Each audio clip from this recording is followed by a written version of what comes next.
Ladies and gentlemen, welcome to a special edition of the Money Mondays podcast, where we cover 3 core topics: how to make money, how to invest money, how to give it away to charity. You might notice I'm not inside of the RV motorhome where I interviewed this guest previously. It's very, very rare that I bring on a guest for a second time, but this guest is probably going to come on every single year because she's so amazing what she does. She's averaged over 1 billion views in a month after month after month after month. It is staggering to watch. Been watching her career for years, and we're going to dive right into it. But as you guys know, these podcasts is normally 40 minutes or less because the average workout is 45 minutes. The average commute to work is 45 minutes. However, this episode is only going to be around 20 minutes because we're at the Zeta Global Live Conference. We're not inside the motorhome.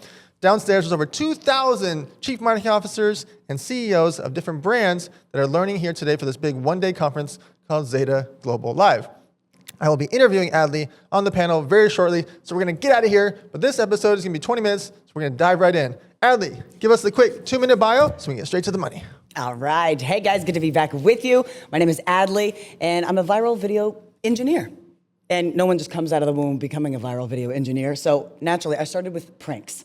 While I was on tour with Blake Shelton, he was my coach on The Voice, but I got really frustrated waiting for permission from a suit behind a desk to say, you're good enough to entertain people now. So started making videos and made videos for a long time that nobody watched, not even my mom, that's how bad they were.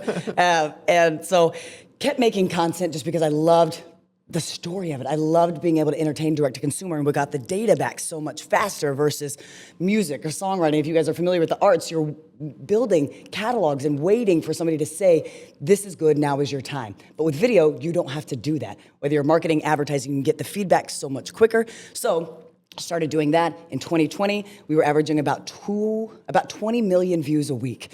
And in March of 2020, we went to 200 million views a week on just my husband and I's prank videos. So that was changing our lives.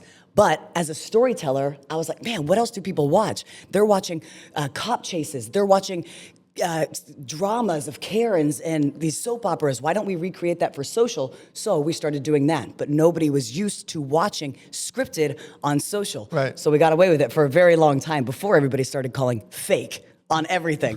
So we had actors, we had 15 people showing up to the house every day for 3.5 years, making 18 20-minute long videos a day, and a single video could do 6 figures. So we were cranking this out and changing our lives and everybody that we could touch, our lives as well throughout the process. And here we are. Now we get to consult and use our powers for good and work with some of the biggest brands in the world and help them to have more impact with their mission, message, product, or service. Okay, there's so much to unpack there. Viralish is the company, right? Is the actual agency that you actually help do this for brands and other creators. Walk us through why start Viralish when you're just doing it for yourself and for those 18 people, for example. Why start an agency to do it for Land Rover and brands like that? That's a great question. So I did not want to start an agency. Does anybody ever, like where you're just in client delivery? But I think it is natural human behavior. Once you crack a code for yourself and you've changed your own life, it is very natural to say, I have something that can be an unlock for anybody. And you can compress years into months of an unlock for somebody, and that is the best feeling in the world. It really is better, as you know, to give than to receive. That is the ultimate gift. And so when we started doing it for others, I realized I'm training one-on-1, 1-on-3, and that's very exhausting, and that's not scalable. So we curriculumized the knowledge so we could train Viralish creators from anywhere in the world and give this skill set. But it attracted 95% business owners. Wow. And I was like, oh, I had not thought about attributing what we do of how to get anybody to watch anything and how to compel people with storytelling online and how to package yourself up to tell your story. So we pivoted a little bit. We started doing it for businesses. But then because I was an entertainer too, I'm also getting brand deals from Land Rover. And so it all started from me getting brand deals as an entertainer, but also kind of starting this education company that you don't realize you're building while it's happening. But then you blink and 6 months, a year later, you're like, oh my gosh, let's formalize this as Viralish, where we can just take everything that's happening to us, everything that we're learning, and pass it through, right? And so that became our education company, to where as I learn things, as I develop things, we can just pass it on to people so that they can implement it without having to hire us to do it for them. Got it. So on the make money side of this podcast, you mentioned something about some of your videos could go make hundreds of thousands. Let's say someone listening wants to make a few $1,000s. Obviously, there's anomalies, that you might teach people how to go make hundreds of thousands. Let's talk about a few $1,000s. How could someone whether they're 15 years old, 92 years old, everyone in between, how can they make videos that make a couple $1,000s? Where attention goes, money flows. So step one, and what we over-index on teaching people how to do is getting attention. So ultimately, you have to do that in a way that's gonna be sustainable and authentic to you, otherwise you're gonna give up, right? So for some people, that's making videos that entertain the masses or educate the masses, and you're getting paid from platforms like Facebook, Snapchat, YouTube, TikTok. Or some people get the attention and they have their own product or business or service. So you gotta pick how you want to monetize. Is it from platforms paying you? If so, you need a crap ton of views. Or is it getting that attention to parlay it into your own business and your own product? On the investing side of this podcast, normally we talk about investments into real estate, stock market, cash flowing businesses, cryptocurrency. I want to ask about investing into yourself. Why is it important for an influencer, creator, or a person that wants to become one? Why is it important to invest into their personal brands? Because when you you have to invest into your personal brand. And your personal brand is not going to be of service to anybody if you are not pouring new knowledge, new inputs into yourself that are helping you become the higher version of yourself. If I was Adley 5 years ago, I would not be equipped to handle the success that we're having today. So developing yourself not only from an outward optics perspective, but also the ethics that are inside of you to be able to handle the pressure. You have to learn how to hire, how to make good decisions. You have to constantly be ingesting new information and controlling your inputs, who's around you, what you're listening to, because there is so much noise that it is our job to find the signal to take care of ourselves and our personal brand. What I'm trying to say is you first have to become a different version of yourself so that your personal brand is even sustainable. Interesting. But if we want to talk about why you need a personal brand. Tell them. Okay, here's my forecast. Is in 5 years from now, I want you to picture social like an automated advertising system that here's the shelf of the world and all of its products, services, and people. You are on that shelf whether you want to be or not. You have a personality, you have a reputation, whether you want one or not. And most people are not showing up online in a way that's sustainable for them. It's the necessary evil. It's a way that you have to do it. But if we can help you present yourself well in this Black Mirror type of future, that's where I think it's going, because you're on the shelf whether you want to be or not. So how can we help you show up in a way that represents who you are on the inside and the gifts that God's given you and how you're putting your product out into the world in the best way possible with the least amount of manual creativity? There's Instagram, Facebook, LinkedIn, TikTok, Threads, YouTube. 1 billion users, 2 billion users, 1 billion users, 2 billion users. Instagram just announced 3 weeks ago, 3 billion active users. When you think about it, there's 8 billion humans. 2 billion, unfortunately, don't even have electronics. So 6 billion humans that have a phone. Half of the free world is on Instagram. That's insane. How do you decide what platforms to create on? Do you create on all 6? Do you create on one specific one? How do people decide they're out there? What do I do? Not only is half of the free world on Instagram alone, Instagram just put out a stat that their output is 10,000 times more content going out a day than it was 2 years ago.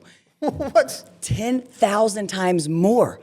So there's so much more to consume, which is crazy. So no wonder you're having a hard time standing out. No wonder your views are low, which is what we try to help people combat, is a way to cut through that noise where you actually become signal, right? But it's very interesting because people tend to want to pick one platform and just be a YouTube Shorts creator. You can, but I wouldn't advise it. I think that's step 2. In the beginning, you're making the content already, and you don't know where you're gonna hit. You might have an educated guess, but I would put it everywhere because you may not have thought it was gonna hit on LinkedIn, right, but it did. Now, based on the data, you put most of your focus on LinkedIn. For us, we are Facebook first creators. So we're putting it everywhere, but when Facebook was the one that crushed it and started building the biggest audience, Facebook and Snapchat, we optimized then from the data. We said, okay, we're gonna optimize for Facebook first, still post everywhere, but you can get where you wanna go and elevate your personal brand by just being a LinkedIn creator, by just being a TikToker, and all your other platforms can be crappy, but you're not gonna know that if you never started posting on TikTok in the first place.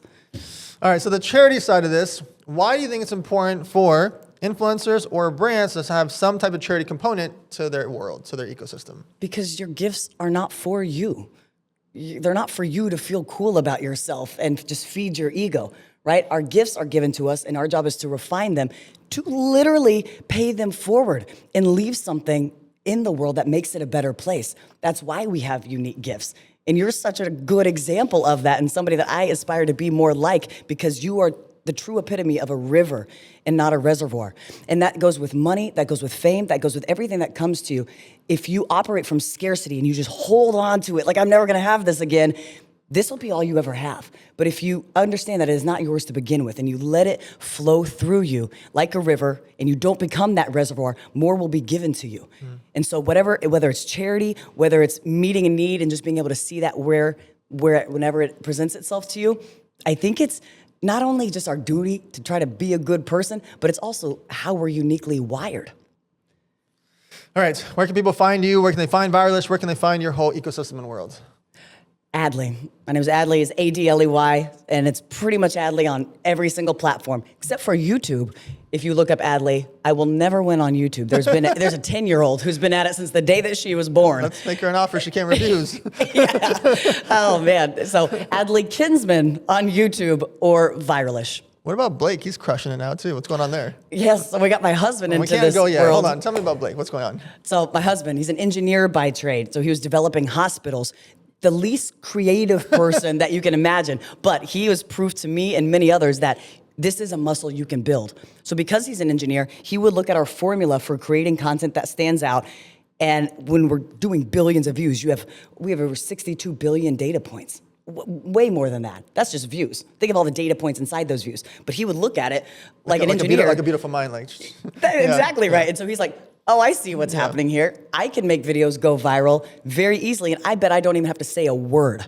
I bet I can pick a tiny niche and still reverse engineer this formula and be successful. And I was like, well, this is fascinating. So let's do it. Yeah, let's try it. So we set out, our first benchmark test for him was how quickly can you go from 0 to 1 million followers on TikTok?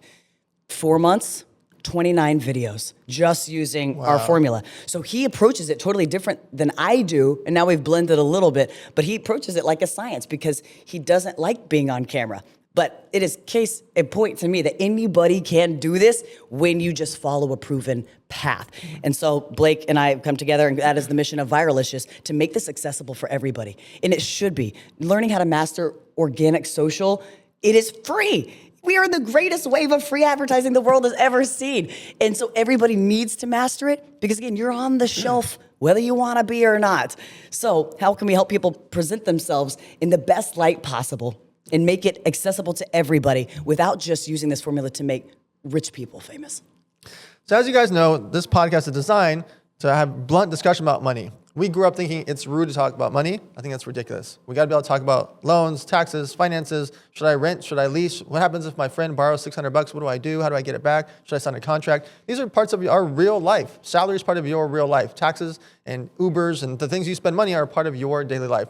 So have discussions with your friends, family, and followers. Make sure to check out Adley, viralish.com, and we'll see you guys next Monday here at themoneymondays.com.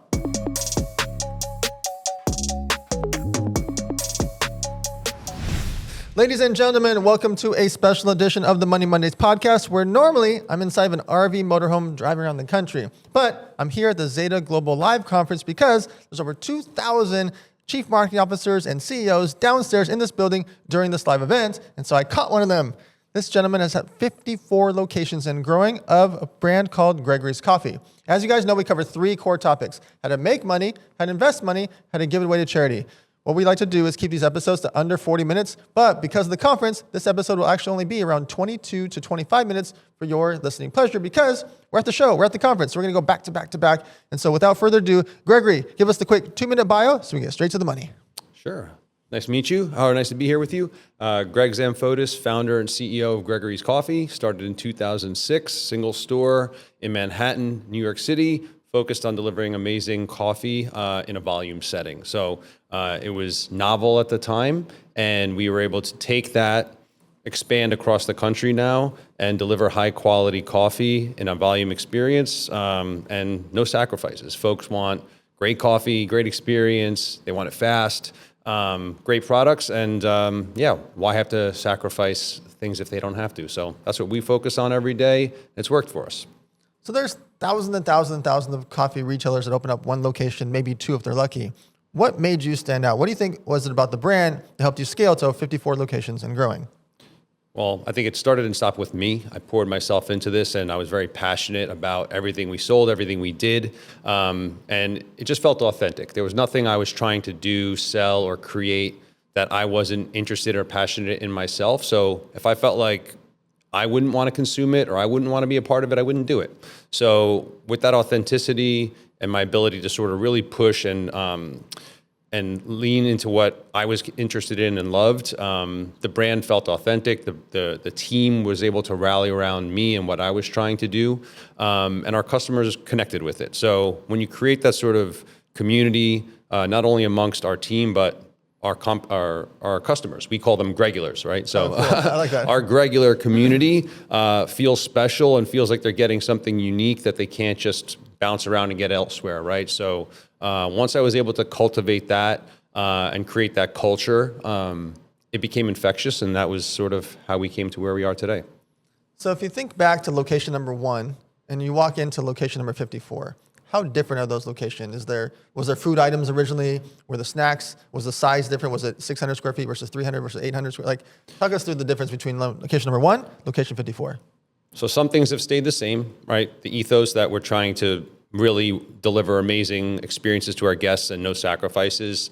How we're delivering that has probably completely changed. So the aesthetics, it looks completely different, right? We've modernized the look. What was once warm and inviting back in 2006 now would feel very dated. So we had to update the aesthetics of the location. The menu, which was originally just core coffee products and very light pastries that we were purchasing from somebody else. Now we make all our bakery items from scratch, baked fresh in the store every day. So that menu has expanded and become much more interesting. While we're still anchored by our coffee program, and obviously I love that. My blood type might as well be espresso at this point in time. I drink so much of this stuff. We do offer amazing ancillary products like matcha. Matcha is huge right now. We buy an amazing ceremonial grade matcha from Uji, Japan. So we do a great matcha. We build on that program as well, do some interesting mixes of matcha and other ingredients.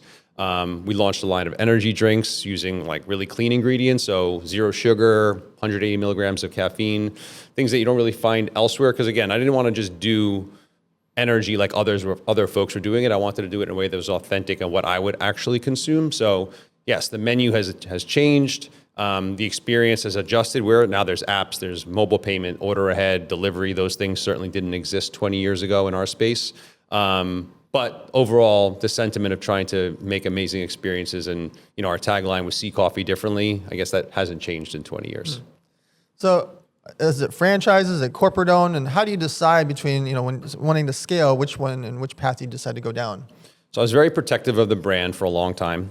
So all those stores right now are corporate owned. All 54? All 54 Oh, corporate wow. owned. So yeah, the hair has gotten a bit gray over the years. Yeah. I'm able to hold on to it, but Yeah. it's still gray. But that being said, I was very protective of the brand. And because I felt like we needed to deliver an elevated premium experience, I always struggled with the notion that maybe others wouldn't be able to deliver that same level of quality and care in order to deliver that sort of experience to our guests. That being said, as we continue to grow, you can just see how hard it is to continue doing that on the corporate side. Sure. And this last year, we've penetrated about 14 new markets around the country. And the best and most productive way to expand in those markets will be franchising. So the company is moving to pivot to start franchising probably in 2026. So what's the difference between like a $2 coffee, a $3 coffee, a $5 coffee, a $6 coffee, a $7 coffee?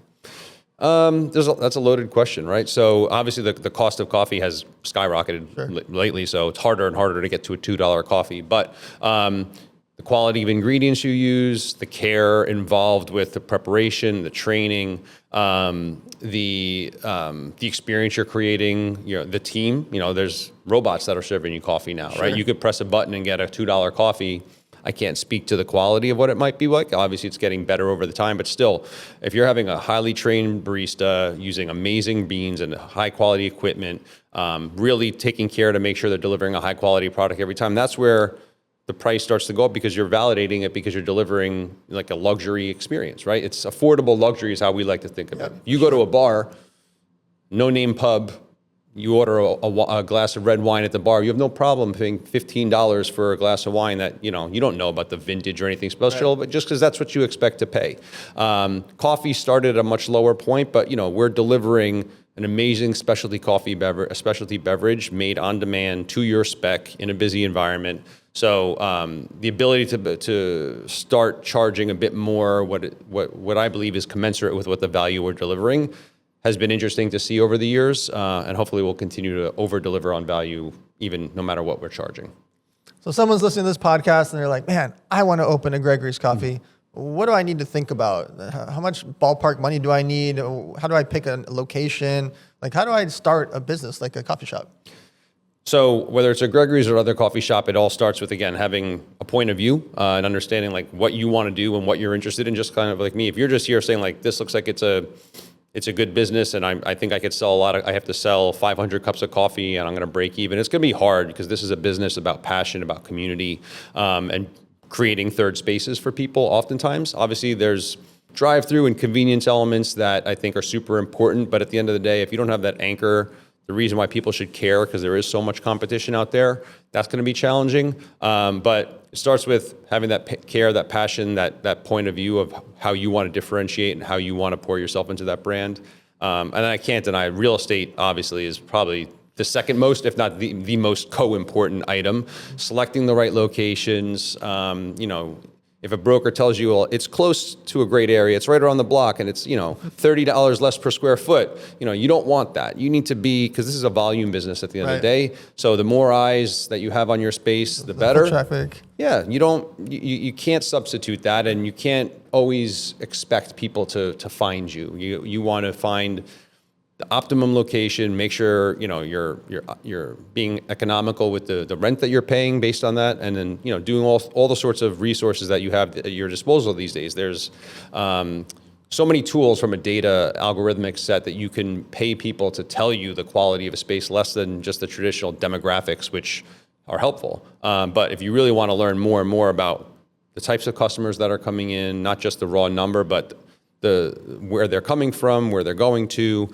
This is all information you can find these days, which helps inform your decisions. So don't be afraid to use the data and information at your disposal when you're making those choices, because you got to measure not once or twice, measure 3 or 4 times before cutting, because once you start making that investment for a coffee shop like ours, might be about $500,000 investment. Between equipment and just the general build out, depending on what kind of deal you might cut with the landlord. But if you want to spend $500,000 and you want to pay yourself back in 18 to 24 months, you don't want to make a mistake on the real estate. So talking about investing side of things, why is it for a corporation important to invest into their team? Like, why go hire that $180,000 executive or that $250,000 executive or $120,000 executive, obviously depending on the area and territory type of company? Why is it important to go get that 6-figure person to help a company? Sometimes it might be nerve-wracking to go spend that kind of money. So it's always the hardest, right, to measure ROI on human capital or human talent, because it's not always so linear to say like, hey, I hired this person and 6 months later our profitability jumped. But it has to be a more thoughtful exercise as to how do you calculate ROI? What are you saving in other departments? What are you able to do that you couldn't do before? Because how do you stay competitive? How do you stay cutting edge? There's nothing more important than your people. And I've always said I would only expand or continue to grow the company dependent on the quality of people I had around me. The more people and the stronger talent on my team and my bench, gave me more confidence to grow. And if you don't have that, it can be very daunting, right? Then there's only so much I can take on myself, on my shoulders. The bandwidth level starts to get extreme. So surrounding yourself with great people that are talented at what they do will empower you to obviously build a great business, do things you probably couldn't imagine before, and free your mind to do more strategic thinking and drive the business in the way that you should be. But I can't underestimate, how important finding human capital is. And again, you don't want to be just paying anything, but when you find that right person or you believe is the right fit for a right role, I wouldn't shy away from saying like, well, maybe that's a little bit more expensive than I thought. If it's the right person, they'll pay you back in spades. So when you have 54 locations, that means that there's millions and millions of cups millions and millions of napkins, millions and millions of spoons and sugar and little things, little details. But anything times millions is a lot, even 1 penny. How do you find and source, all right, I'm going to save 1 cent on that cup, or I'm going to save 2 cents on that fork? Yeah, I mean, today there's systems and tools we have that allow us to sort of monitor how much we're using, how much we're spending, keeping close ties with our key partners that we've worked with for a long time to make sure that we are competitive in the market when it comes to what we're paying. There's certainly been pressures over the years, whether it was inflationary pressures on certain ingredients. Eggs was obviously people were talking quite a bit about for a long time, where we use eggs for our breakfast sandwiches, and all of a sudden that egg price went through the roof. Skyrocketed. And there's only so much that a vendor can do because they're buying by the market as well. Today it's the tariffs on coffee, right? Brazil has a 50% tariff. Over 50% of the coffee we purchase is Brazilian coffee. So what we're doing now is trying to understand that economic impact, how we need to adjust for it. And then as we think about purchasing coffee moving forward, are we going to continue investing in Brazil, or do we have to think elsewhere just because it's, to pay 50% more for one of our most using, or our number one most used ingredient is challenging. So really having a 360 view on what you're purchasing, what those top 20, 25 items are. And like you said, 1 penny drives huge differences. Sometimes it's more than a penny, right? 50% tariff is, for us, could be, $1 million a year extra cost that you weren't expecting just because, the stroke of a pen from somebody said, now it's more expensive. All right. On the charity side of this podcast, why do you think it's important for businesses or their brand to have some type of philanthropic component to their ecosystem? I think it can't just be you're checking a box, right? Like, oh, I should be philanthropic just because I want to be, or that's what the script says I should do as a business owner. Again, for me, everything comes back to authenticity, to respect. It has to mean something to you. And if it can tie into the brand, that obviously makes a lot of sense as well. But it should be authentic and something you actually want to do. For a long time, for every bag of coffee we were selling, we were donating a pair of glasses to those in need. For those that know Gregorys, our logo is maybe a silhouette of my silhouette, but it includes a thick, chunky pair of glasses. So we tied that in where when you're purchasing a bag of coffee, donate a pair of reading glasses to someone in need in a third or developing country. We've done that for many years on the ground level, supporting local communities any way we can, giving back, team efforts, feeding at soup kitchens in our local communities, supporting schools and other boosters locally that need help, need support from local businesses to kind of help provide support for the student body or just the local communities that are looking for help. And again, because we're doing it because we want to be a part of our community. It's not just, hey, this is a business opportunity. If I do this, maybe more people will come in. It's just doing the right thing. And when you have the ability to do good or to help others, it tends to come back around. And it's not a math equation here as opposed to like a human element that I just find it's so critical and so rewarding to just do well and do good for others. And once you've established that that's the kind of person and business that you are, it tends to come back around. People want to surround themselves with other good people that are doing well and are helping their communities. The last question is actually something that's been on my mind. You were kind of on this trajectory right when the shutdown happened, March 2020. All of a sudden, the whole world shut down, especially retailers and restaurants more than anyone. Yeah. How did you get through that tough period of time? Yeah, I mean, our core business at that point, it was 13, 14 years in operations, was serving the daytime office population of New York City and DC, right? That was my customer. What's an office during that time? So it was literally evaporated. Wow. I remember being at Costco with my wife, at the time, stocking up on toilet paper or whatever else when those supplies were all going in short supply.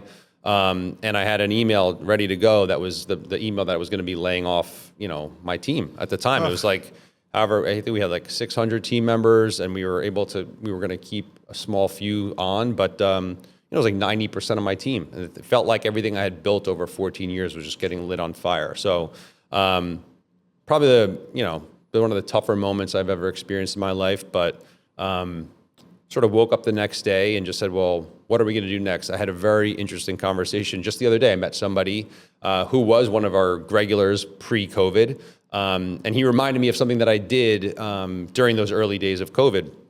So gets back to community care, doing the right thing. I didn't have much to do because the business was shut down and there was nothing else to going on. So I said, you know what? I had a few of our team that we were still roasting coffee because we were shipping online. I went in and I told the team, like, hey, I want to do something good for our regular community and those that have been purchasing coffee or those that are loyal customers. We're going to send them some free coffee to their house and just thank them for all their support over these years. And, you know, obviously people are home, so now they can brew the coffee at home if they have a setup, and we'll help them kickstart that way and just do something nice for our regular community. So one of them is this guy, Nick. Again, I didn't know him at the time. I just met him for the first time the other day, but he brought it up. He's like, you know, I always remember when I was sitting at home in those first months of COVID and I got a big shipment from Gregorys with a handwritten note from you, and actually my hand was destroyed. I didn't realize it sounded a good idea at the time, but handwriting hundreds of thank you notes to people. He's like, I always stood out to me as like that you would do that. And I was like, man, I forgot that I even did that at this point, but it's just funny because then he had told me how many people he told about that and how many times he comes to Gregorys, always seeks it out, not just because of that moment, but it kind of, you know, highlighted just the kind of brands that he wants to be associated with. So, you know, that authenticity kind of rings true in so many things. And, you know, when it's just kind of who I am and the kind of business I want to be associated with, how I run things. So, yeah, that was like the first real moment. I'm like, you know what, we're going to make this work no matter what. Pulled ourselves through, rallied the team, pivoted the business. You know, we closed a few stores that just, you know, we had to deal with landlords. There was problems. You know, we went into COVID with 31 stores, you know, and we were an office community surfacing basically, and now we're at 54 across the country. So, you know, we grew, we've taken our body blows, but we learned and we grew, and we stronger company for it. So where can people find you? Where can they find the company? Tell us all the things they can find you guys on social or websites. Sure. So Gregorys Coffee, you know, strong concentration here in New York City, but, you know, you'll find us around the country at this point in time. So depending where you are, you can look us up on gregoryscoffee.com. Our social is at Gregorys Coffee, no apostrophe, just Gregorys, no apostrophe S. And me personally, my handle's just at Gregory Zamfotis on Instagram. You could find me there. And I try and be as active as I possibly can, but I should learn from you and be maybe a little bit more active on my personal channel. But yeah, out there, fighting the good fight, serving great coffee, and trying to build connections and human connections as much as I can. I love it.